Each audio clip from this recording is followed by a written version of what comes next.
Welcome to the World Storytelling Cafe.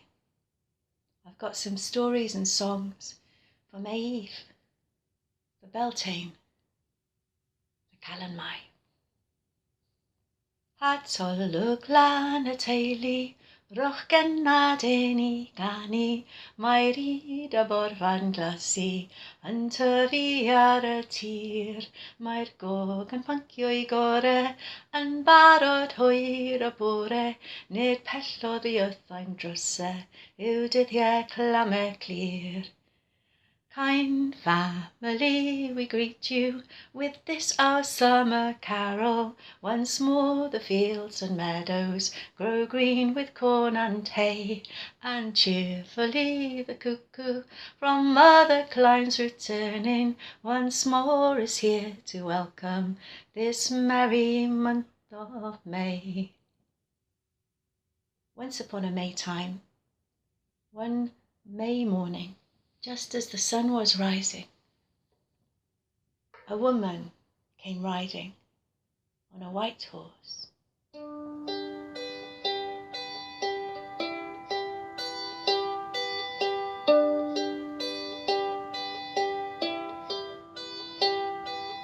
Ah,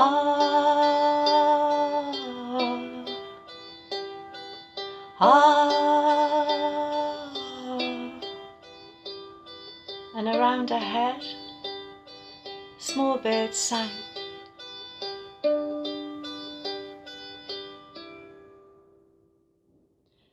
The Lord of the land gazed on this wonder.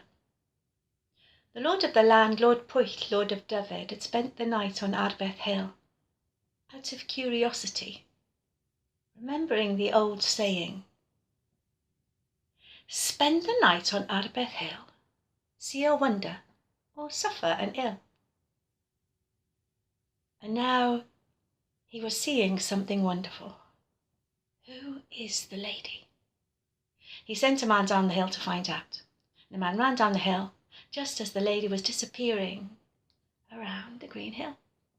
He began to follow after her, slowly, but he couldn't reach her, so he quickened his pace. But still he couldn't reach her.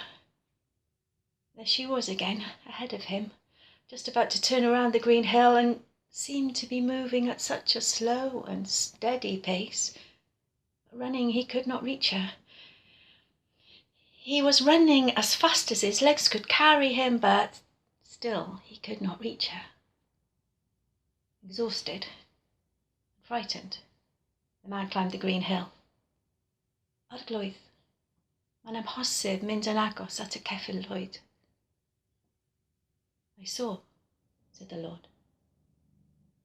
Rhyfedd.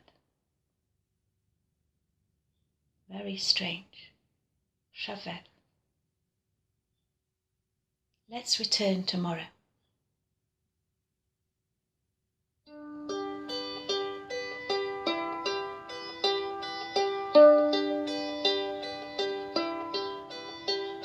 Next morning, as the sun rose, a woman came riding on a white horse. Ah, ah, and around her head, the small birds sang. The Lord of the land, Pwyll of Dyfed, was there again. This time he'd stationed a man at the foot of the green hill on a horse, ready to catch up with the lady and find out just who she was. The moment the lady appeared on the white horse, the man began to follow after her, slowly at first, because wasn't she moving at a slow and steady pace around the green hill? But he could not reach her. He quickened his horse's pace, began to trot, to canter, to gallop as fast as the horse's legs could carry him, and still he could not reach the lady. Frightened, exhausted, the man climbed the hill. Arglwydd, mae'n amhosib mynd yn agos at y ceffyl llwyd. I saw, said the Lord of Dyfed. But I must find out who she is. We'll come back tomorrow. and I will ride the horse."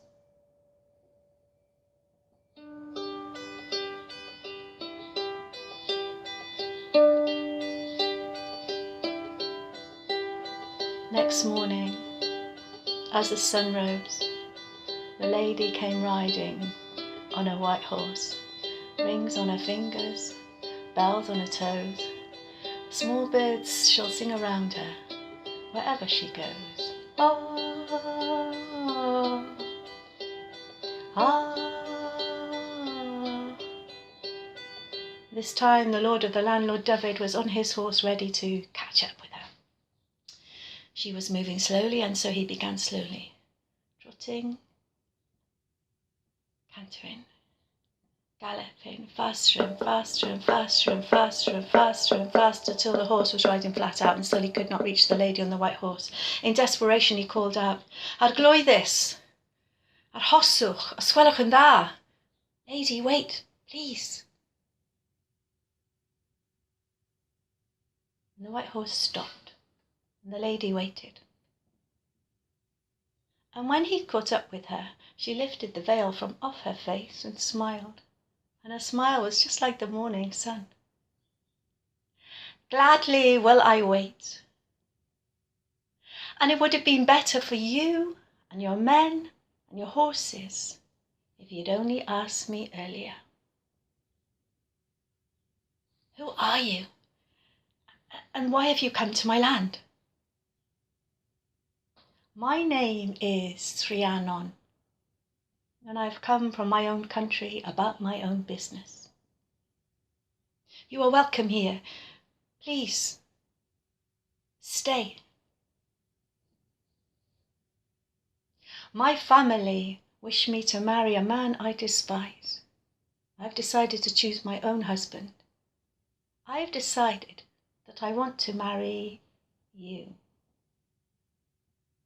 And the lord of the land, Pwyll of Dyfed, he thought if he could marry anyone in the whole world, this is who he would choose. "Good," smiled Rhiannon, as if she had guessed his mind. "But it will take me a whole year to create a feast worthy of us. Meet me in this place, at this green hill, on May morning, a year from today. Speak of me to no one. Keep your promise." Of course, it was a promise that Pwyll, lord of the land, lord of Dyfed, kept.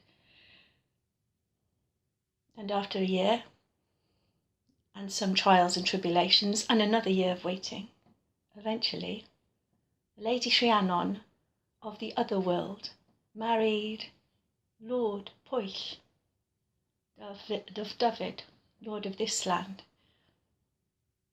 And she came riding on her white horse out of the green hill one May morning a long time ago, with Pwyll, lord of Dyfed, at her side.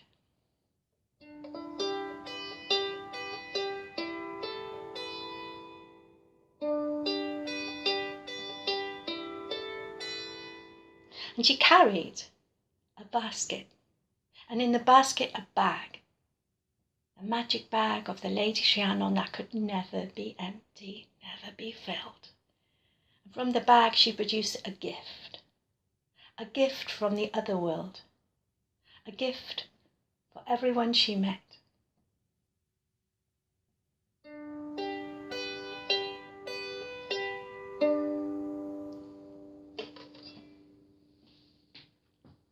And now I'm going to sing you a story of another otherworld queen, the Queen of Elfland, how she once came to this land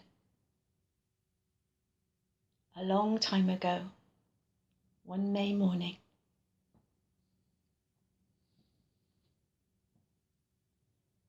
True Thomas lay on Huntly bank, and there a wonder he did see. There he saw a lady bright come riding down by the Eildon tree. Her dress was of the grass green silk, her mantle it was velvet fine, At every strand of a horse's mane hung 50 silver bells and 9. True Thomas he pulled off his cap, and he bowed low down to the knee. O hail thou mighty Queen of Heaven, thy like on earth I never did see. Oh no, Thomas, the lady cried, that name does not belong to me, for I'm the Queen of Elfinland, and I've come here to visit thee. So sing and play with me, she said, come sing and play along with me, and if you dare to kiss my lips, sure of my body you shall be. But I me ill, but I me well, no tale would ever daunt me. So he has kissed her rosy lips, all underneath the elden tree. Now you must go with me, she said, True Thomas, you must go with me, and you must serve me for 7 years, through well or ill as chance may be. She's mounted on a milk-white horse, she's taken Thomas up behind, and every time the bridle rang, the horse flew faster than the wind, and they rode on and further on. Their horse flew faster than the wind, and they rode into a desert wide. All living lands were far behind, and they rode on and further on. They rode through blood up to the knee, and they saw neither moon nor sun, but they heard the roaring of the sea.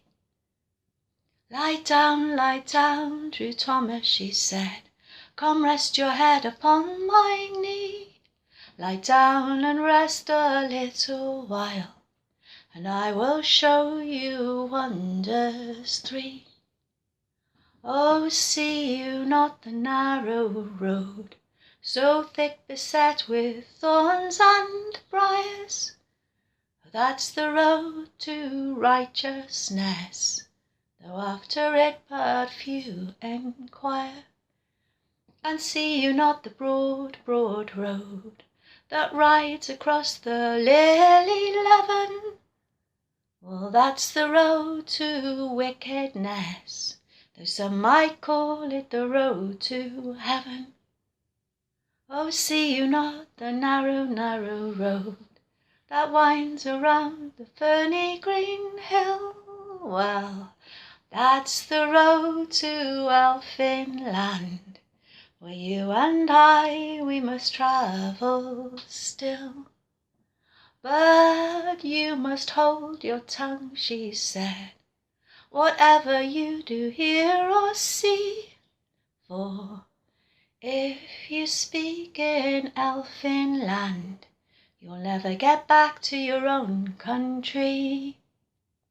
They've ridden into an orchard green, she's picked an apple from the tree.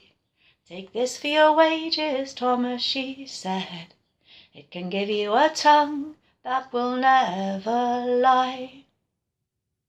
My tongue's my own, True Thomas, he said, though a goodly gift you'd give to me, I'd neither seek to buy nor sell, interest nor fair, wherever I'd be. I'd neither speak to lord nor peer, nor sue for grace with a fair lady. Hold your tongue, the elf queen cried, for as I say, so shall it be. She's given him clothes of elfin cloth, she's given him shoes of elfin green, until 7 long years were past and gone, True Thomas on earth, he was never seen. And when Thomas returned to this earth after being in Elfland for 7 years, he was a poet, a storyteller, and a prophet. And the last story I want to tell to you for this May, for this Calan Mai, for this Beltane, is a story of the best storyteller in the world.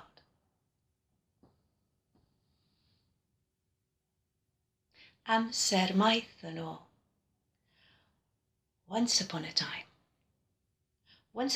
a prince was fishing down at the seashore. Checking his nets, he found a little bundle of skins. He lifted it up, pulled the skins back, and there he found a tiny little baby, fast asleep. A baby! The baby opened its eyes, grey-green like the sea. There was such a light coming out of that baby's head. The whole child seemed to be shining. Taliesin! You must be the golden shining one, Taliesin. The baby smiled. Enw da, Taliesin. I like that name. The prince nearly dropped the child in surprise. How can you speak when you are so little, so tiny? Oh, I can speak, said the baby. I am the best storyteller in the world. A story o'r gorau and a bead. Then you are worth a whole sea full of salmon to me, said the prince, and he gathered the baby up and very, very gently carried him home to the castle of his father, King Gwyddno Garanhir. When he was there, he put the baby, on the bardic chair and gathered all the people round and said, I have found a storyteller. Listen. And when everyone had gathered, the baby told a story. This is the story the baby Taliesin told. Amser maith yn ôl. Once upon a time, there was a wise, wise woman, and her name was Cerid Wen. Blessed, loved one, Cerid Wen. Cerid Wen was wise. She knew what lies at the heart of the mountains, what lies under the deepest of seas, the names of the stars, where they were going and why. She could make potions and lotions from the herbs and the plants that grew along the lakeside, Llyn Tegid, where she lived. She knew which would harm and which would heal. Now Cerid Wen, the loved, blessed one, had 2 children. Creuroy, her daughter, as beautiful as a summer's day. Morran, her son, as ugly as the coldest winter night. Being a mother, she worried for both her children, but she worried most for her son Morran. People could not bear to look at him, turned their faces away from him. I will give you a gift, she said to her baby son. The gift of inspiration. You will be a storyteller, and people will love you for your words. It was a long and hard job to brew the gift of inspiration, even for someone as wise as Cerid Wen. It would take a year. She had a cauldron made. She hung it on a hook over a fire. She filled it with waters from the sacred lake Llyn Tegid. And then she lit the fire and looked for some help. In order to make the potion of awen, of inspiration, she would need to cook for a year and a day. She found an old blind man and a young farm boy, and the young farm boy's name was Gwionbach. And between the 2 of them, their job would be to keep the fire going, never, never let the fire go out for a year and a day. And she would collect all the ingredients for a potion to make her boy a storyteller. They began in the winter time. The fire lit, the water began to bubble. She went out into the world looking for the beauty of winter. And she found scarlet holly berries, so bright. prickly holly leaves that never fall, never lose their green. Icicles, a cold wind, the hoot of an owl at night. Woo-hoo. She gathered them all, put them into the potion, stirred it around and around. Make my son the best storyteller in the world, a story out God I in a beat. To the baby she said, you will know such stories. And the old man and the boy from the farm, Guiambach, they worked hard and they kept the fire going and the potion bubbling. All through the winter they worked until winter turned, as it does, to spring. And then Caridwen, the loved blessed one, went out into the world to collect all the beauty of spring. Delicate snowdrops, shy violets, golden daffodils, the song of a blackbird, the 7 colours of a rainbow. Rain. She put them into the cauldron, she stirred around and around. Make my son the best storyteller in the world, a story of God I in a bead. I cannot wait to hear your stories, 3 drops on your tongue and you will know all of them. You will be loved. And the old man and the young boy Guiambach, they kept that fire going until spring turned, as it does, to summer. And then Caridwen, the loved blessed one, she went out into the summer to collect all the beauties of summer.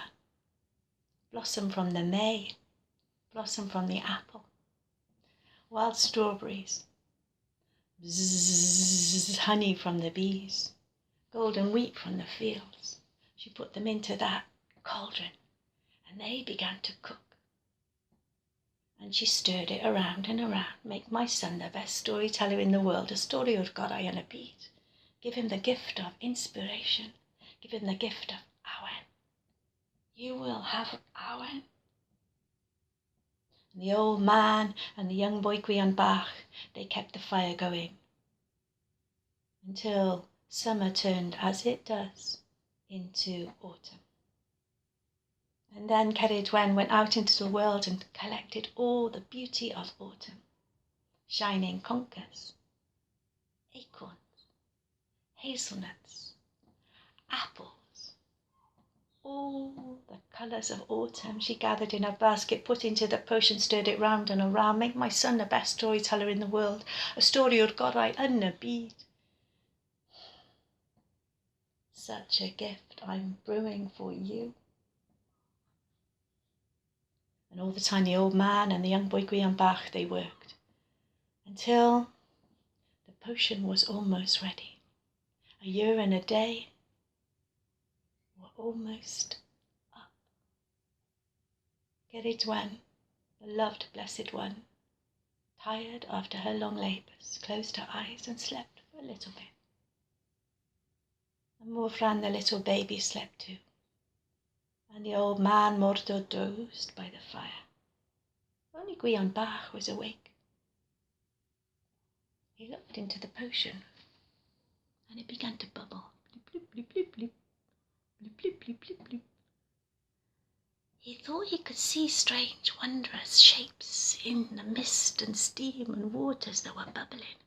Blip, blip, blip, blip, blip. So he leaned over a little bit more, and suddenly, ow! The potion spat boiling hot liquid on his finger, and he put his finger into his mouth and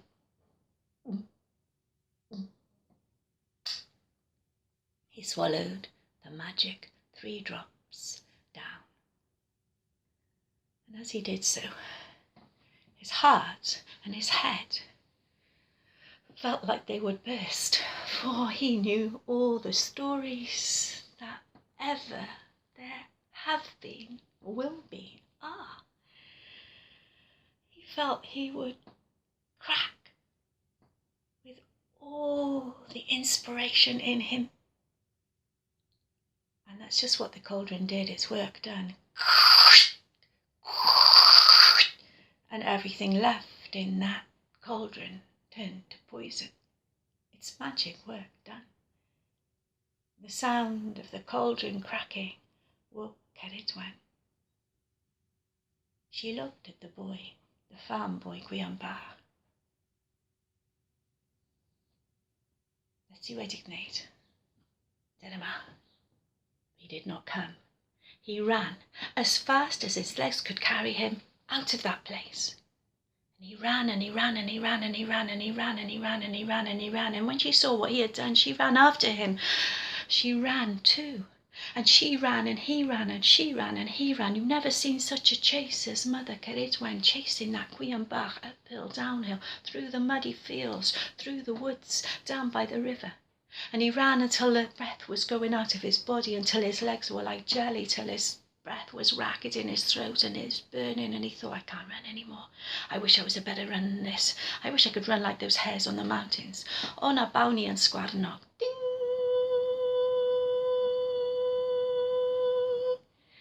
His ears grew long. His paws, legs grew short. He was covered in brown hair. He was a hare. And he ran as fast as hares can, for he was one. And in that running and bounding and leaping, he knew all the stories and the songs of hares. All their knowledge was his. When she saw what he had done, she could not let him get away. Caridwen, she turned herself into a hare chaser, a milgi, a greyhound bitch, and she ran. And they ran and they ran and they ran and they ran and they ran, and she chased him and she turned him and she trapped him. With his back to the river, the little boy in the hare was caught. Or maybe on a Bowney and Eog. He leapt away from her, his fur turned silver, scaly, and he was a salmon. He leapt through the river, waters up and down, swimming and diving and leaping and splashing away from her. And in all that swimming, the boy and the salmon knew all the knowledge, all the songs and the stories of salmon. When she saw what he had done, she could not let him get away. She turned herself into a salmon chaser, Durgi. She turned herself into an otter, and her powerful otter limbs reached out for him, swimming and swimming, and chasing and running and chasing and swimming. She reached, and the little boy in the fish thought, she will catch me unless. He turned his fish's eyes up to the sky, and the sky seemed to him limitless. Ona Bowney and a Derin Bach. And fins became wings, and he flew up into that sky, and as he flew, all the songs and the stories of the birds, they were his. When she saw what he had done, she turned herself into a little bird chaser, a hawk, and 2-3 beats of her wings, the shadow of her was over him, and he knew he could not run from her, he could not swim from her, he could not fly from her. The only chance was to hide. He looked down, far below. With his bird's eye, he saw a farmyard, and scattered over the farmyard thousands and thousands and thousands of tiny grains of wheat. On a Bowney and Hedinbach, ding! He got smaller and smaller and smaller, and turned into the true kernel of himself, a tiny little seed. The boy in the seed knew all the songs and stories of the growing green life.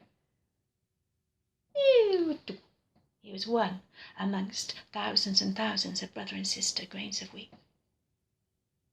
She'll never catch me now. When she saw what he had done, she turned herself into a seed swallower, a black hen.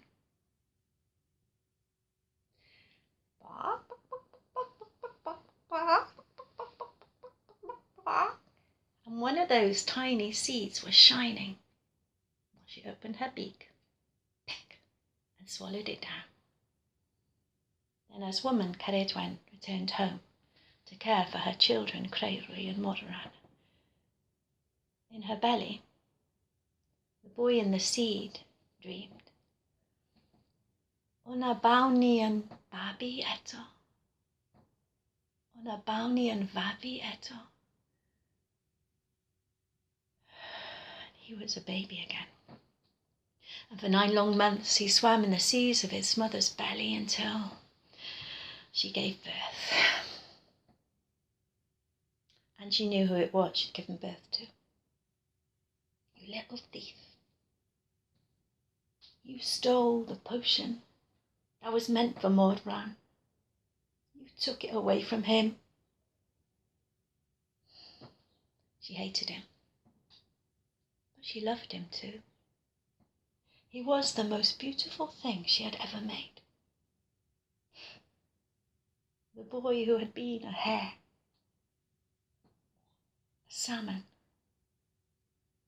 a bird, a seed, twice born storyteller. But she could not look after him. She could not care for him. She was too mad with him. In the end, she made a little boat out of skins and she put him on the river. Whoosh. And the baby floated down the river till it came to the sea and was caught in a net. And found one May morning.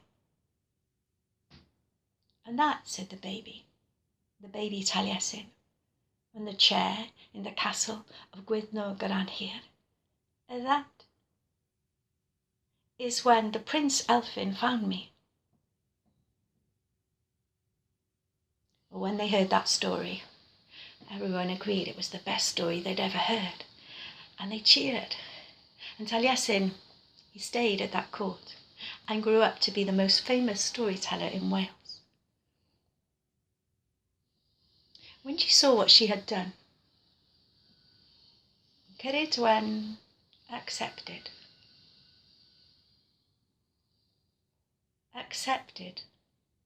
and was pleased.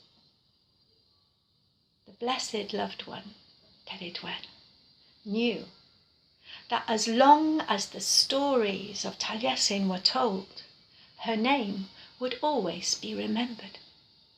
For when Taliesin sang, he sang, I am Taliesin.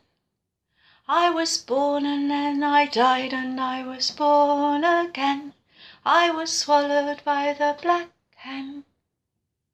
What she gave me I can never repay. What she gave me I will always praise.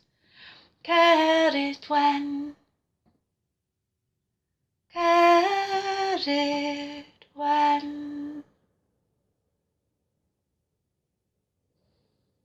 So Taliesin the baby was found on May morning. Rhiannon came riding on her white horse one May morning long ago.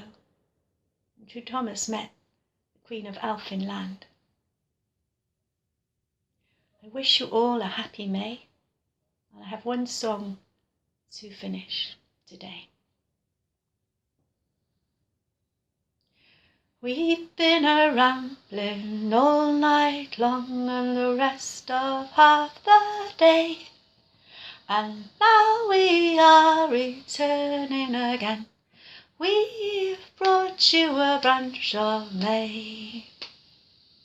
A branch of May we bear about, before your door it stands. It's nothing but a sprout unbudded out by the Lord and the lady's hands. Awake, awake, you young maids, and bring the May bush in, or it will be gone before tomorrow morn, and you'll have none within. The heavenly gates are open wide to let escape the dew, and heavenly grace falls on each place, falls on me and it falls on you. Our song is done, we must be gone, we can no longer stay. God bless you all, both great and small, and send you a gladsome May. Thank you. Diolch am wrando. Thank you. Did you enjoy that Storyteller? Of course you did. And if you enjoyed it, like the minstrels of old, we're passing round the hat. And if you have some, whether it's paper or coin, our storytellers would appreciate what you put in. Every penny you put in goes directly to that storyteller through paper. All you have to do is go to worldstorytellingcafe.com. Click on today's stories or click on that storyteller and there'll be a hat below the story. And you can just drop a little in that hat. Well, thank you for listening. And if you can afford it, we'd appreciate it.